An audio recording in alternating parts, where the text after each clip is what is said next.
नर्मदे हर हर अन्नपूर्णा प्रसन्न। आजच्या या भागामध्ये मी पुण्याला माझ्या बहिणीच्या म्हणजेच आशा दाणी हिच्या घरी आलेली आहे।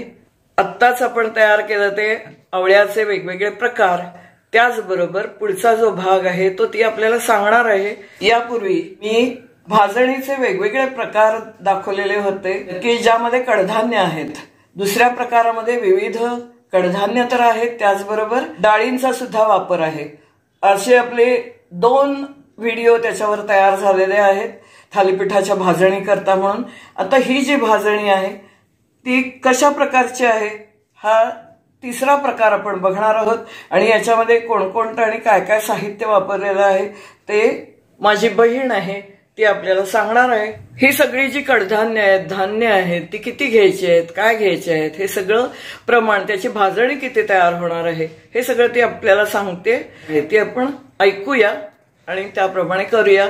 आता हे जे आहे हे भाजणी तयार पीठ आहे, ते आपल्याला सगळी कडधान्य आता काही उपलब्ध नाहीयेत याच्यामध्ये, त्यामुळे किती प्रमाणात काय घ्यायचं आहे ते आपण तिच्या तोंडून ऐकूया। ही भाजणी जी आहे ही खास करून आपल्या आरोग्याच्या दृष्टीने उपयुक्त अशा प्रकारची भाजणी असं म्हणू शकतो। आता ही जी थालीपीठाची भाजणी मी आता तुम्हाला सांगितली त्याचं प्रमाण असं आहे, याच्यामध्ये आपण जी धान्य घेतलेली आहे ती अशा प्रकारची आहेत। 1 किलो उडीद नाचणी, 1 किलो ज्वारी, अर्धा किलो बाजरी, अर्धा किलो मुगाची डाळ नाही, मूग अर्धा किलो, उडीद डाळ नाही, उडीद अख्खे उडीद अर्धा किलो, हरभरे म्हणजे चण्याची डाळ घेतलेली नाही, हरभरे घेतले ते अर्धा किलो आणि सोयाबीन अर्धा किलो।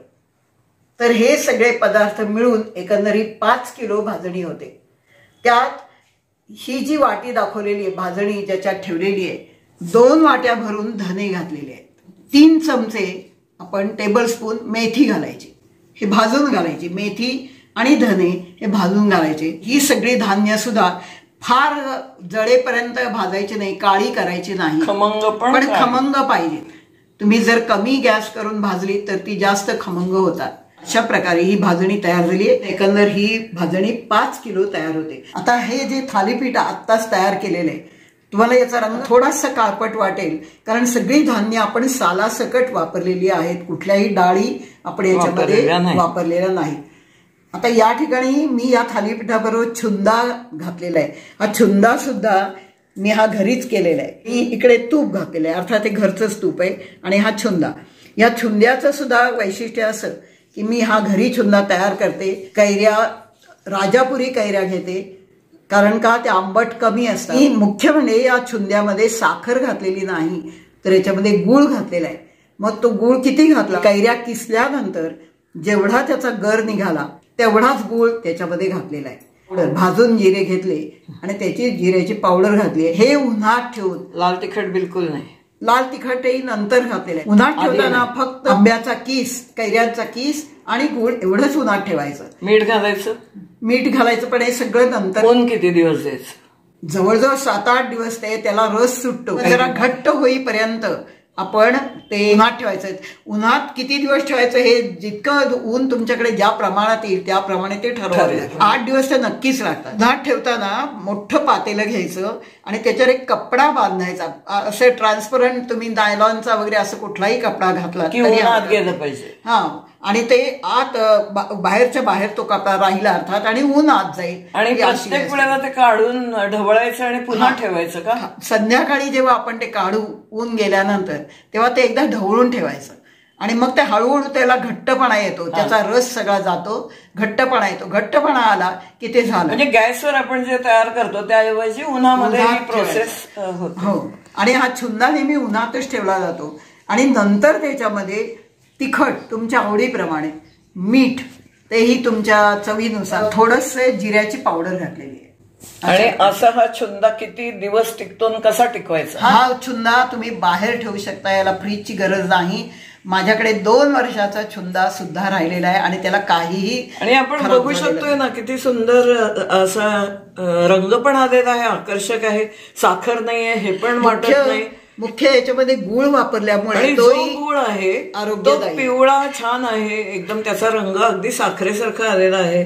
तर हे त्याचं वैशिष्ट्य की गुळ वापरून सुद्धा रंग छान राहिलेला आहे आणि चवही त्याची खूप छान आलेली आहे, खमंग सुंदर आले. आता याच्यामध्ये वेलची वापरायची का किंवा काय? नाही, याच्यामध्ये काही काहीच वेलची वगैरे वापरत वापरली, नाही. फक्त जिऱ्याची पावडर वापरली. अच्छा, बाकी काय तिखट आणि जिऱ्याची पावडर. अशा रीतीने ही आपली थालीपीठाची पण डिश सजलेली आहे. तुम्ही यामध्ये काहीही घालू शकता, पण मला थोडंसं वेगळेपण होतं यात.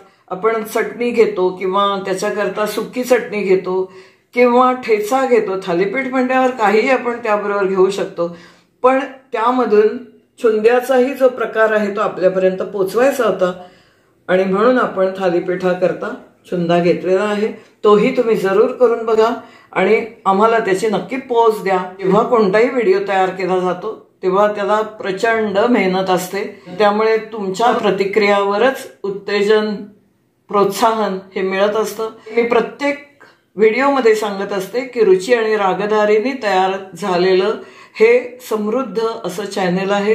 तुम्हाला गाण्याची आवड असेल तर रागदारीवर आधारित पण व्हिडिओ तुम्हाला बघायला मिळतील. त्याचप्रमाणे पाककृतीही निरनिराळ्या, त्याचाही आनंद घेता येईल. तुमच्या आवडीवर आहे आणि नक्की आनंद या सगळ्या व्हिडिओमधनं तुम्हाला जरूर मिळेल. त्याचप्रमाणे हरिपाठ सुद्धा आपण खूप अपलोड केलेले आहेत आणि मी तेही सांगत असते की ज्यांना कोणाला शिकायची इच्छा आहे त्यांनी मला पर्सनलवर संपर्क साधा किंवा व्हॉट्सअपवर संपर्क साधा की मी नक्की त्याची दखल घेईन. धन्यवाद आशा, तुझ्यामुळे खूप छान छान आम्हाला पदार्थ बघायला मिळाले. त्याचबरोबर सगळेजण जे सबस्क्रायबर्स आहेत, नेहमीचे बघणारे आहेत, ते सुद्धा नक्की करून बघतील. धन्यवाद. मी पण तुमच्या प्रतिक्रियांची वाट पाहते. मलाही अपेक्षा आहे. छान, आम्हाला दोघींनाही आवडेल. जरूर जरूर जरूर प्रतिक्रिया द्या. धन्यवाद.